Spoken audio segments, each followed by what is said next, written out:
ഈ ക്രിസ്മസ് വെക്കേഷനേ തൃശ്ശൂരിലേക്ക് ഒരു 1 day trip plan ചെയ്താലോ? രാവിലെ നേരെ അതിരപ്പള്ളിക്ക് വെച്ച് പിടിക്കാം. അതിരപ്പള്ളി വന്നാൽ പിന്നെ വാഴച്ചാല് കാണാതെ എങ്ങനെയാ? തിരിച്ചു വരുന്ന വഴി Thumboor Muzhi dam, butterfly park എന്നിവ ഒന്ന് കയറി നോക്കാം. ഇനി ഇതിനടുത്താണ് ഏഴാറ്റുമുഖം പ്രകൃതി ഗ്രാമം. അതൊന്ന് വിസിറ്റ് ചെയ്ത് വന്ന് ഉച്ചയ്ക്ക് വാസുവേട്ടന കടയിൽ നിന്ന് നല്ലൊരു ഊണ്. പക്ഷെ ഒരുപാടൊന്നും കഴിക്കണ്ട. വൈകുന്നേരം നമുക്ക് ഇതിലും വലിയ ട്രീറ്റ് ഉണ്ട്. പിന്നെ ക്രിസ്മസ് അല്ലേ, പുത്തമ്പള്ളിയിലോ ലൂർദ് പള്ളിയിലോ പോയി അവിടുത്തെ ആഘോഷം കാണാം. വല്ലാതെ ദാഹിച്ച നമുക്കൊരു നാരങ്ങ വെള്ളം കാറ്റിയാലോ? ഇനിയാണ് നമ്മുടെ പ്രധാന പരിപാടി. കേരളത്തിലെ തന്നെ ഏറ്റവും വലിയ കാർണിവലായ ഹാർഫെസ്റ്റ് ശക്തൻ ഗ്രൗണ്ടിൽ നടക്കാൻ പോവാണ്.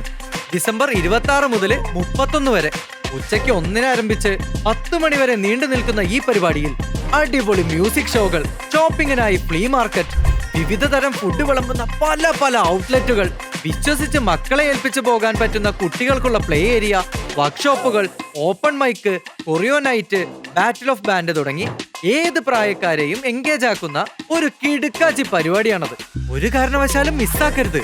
അപ്പൊ ഈ ക്രിസ്മസ് തൃശ്ശൂർ കൂടെ അല്ലേ?